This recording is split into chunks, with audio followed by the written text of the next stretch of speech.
ဤခုနှစ်ချက်ကိုမလိုက်နိုင်ရင်မင်းဘဝမပြောင်းလဲဘူးဆိုတာသိကြပါတယ်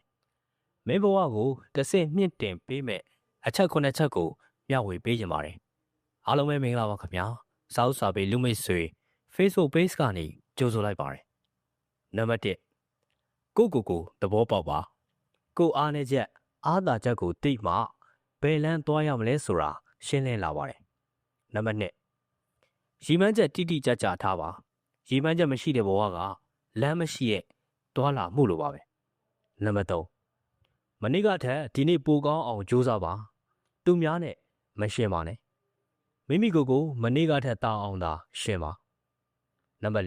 4ပညာကိုဦးစားပေးပါပညာမပါရင်အခွင့်အရေးတွေရှိမှာပဲရက်နေရတတ်ပါတယ်နံပါတ်5အပြက်အကွက်တွေကိုသင်ခန်းစာဖြစ်ယူပါရှုံးနေခြင်းဟာနောက်တစ်ချိန်အောင်မြင်ဖို့လမ်းညွှန်ပေးတဲ့ဆရာပါ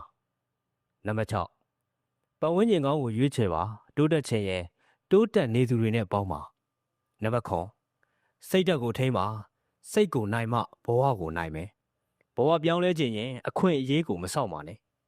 ကိုယ့်လက်နဲ့ကိုဖန်တီးပါဒီခုနှစ်ချက်ထဲကမင်းအတွက်အခက်အခဲဖြစ်စေမဲ့နံပါတ်1ခုကိုဈေးခဲ့ပေးပါခင်ဗျာ